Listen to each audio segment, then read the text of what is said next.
Furiosa, a Mad Max Saga, is making its rounds in theaters. It was supposed to be the second coming, but it's performing poorly at the box office.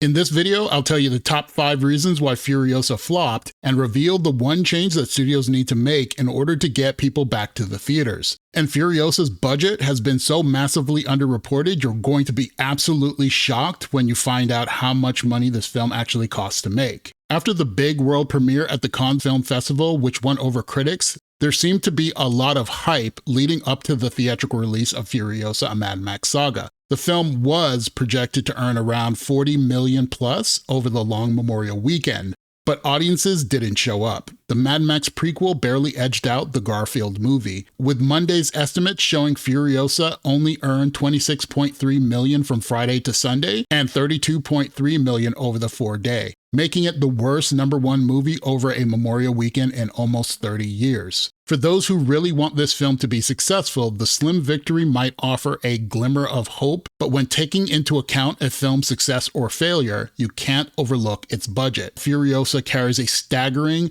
$333.2 million price tag. That's right, I said $333 million.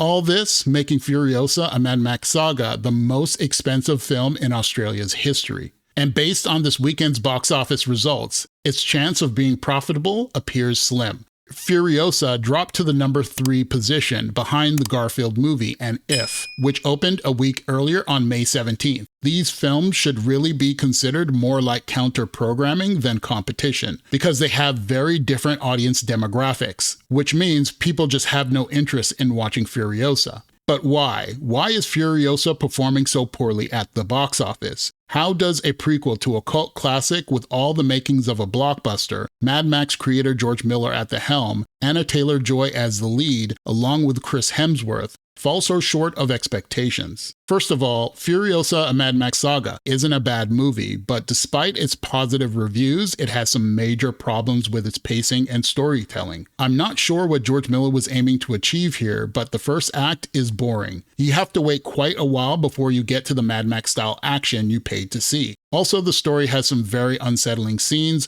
which is quite a feat for a Mad Max movie, given the entire franchise is set in a dismal dystopian future. All of this reduces the film's appeal to critics and moviegoers who are already Mad Max fans. Next, Furiosa is a prequel to a 9-year-old R-rated movie. That automatically limits its potential audience. People who were too young to watch Mad Max Fury Road or just didn't see it most likely felt left out and confused by the promotion of this movie, or at the very least they didn't need to rush out and see it. That alone greatly reduced the pool of potential viewers. It's also worth mentioning, despite Anya Taylor-Joy's widespread critical acclaim for movies like The Witch, Split, and The Menu, she's not a big movie star who draws large audiences. She has never carried a big, successful movie on her own. Chris Hemsworth, on the other hand, has, but was nearly unrecognizable in the trailer due to his prosthetic nose. Also, despite Mad Max Fury Road's critical acclaim and cult classic status, it didn't perform well at the box office. Its production budget was reportedly around $150 million to $185 million. It only made $380.4 million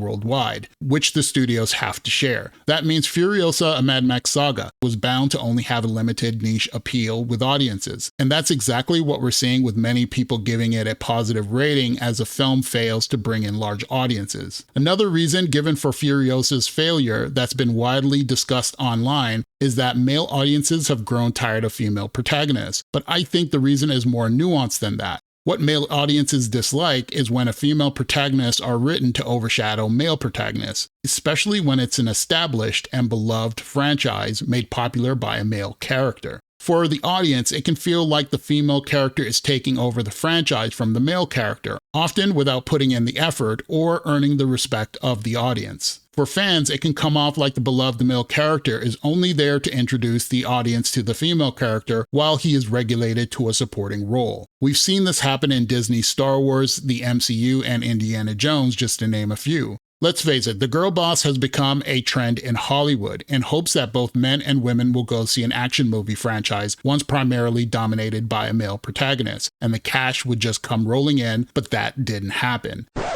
The assumption was men like Mad Max and they really like the character Furiosa, so let's make a whole movie about Furiosa and men and women will flock to the theaters, right? And this flawed assumption is exactly why Warner Brothers greenlit this female-focused film. At this point, I think audiences generally think that putting a female in a usually male-dominated genre is nothing more than a bait and switch. And studios are taking a huge risk by making these types of films. Because if your typical movie doesn't do well at the box office, audiences tend not to hold it against the studio personally. But if these bait and switch movies flop, they can ruin an entire franchise and harm a studio's reputation, like what's happening to Disney. Given all those reasons, it's no surprise that Furiosa isn't doing well at the box office.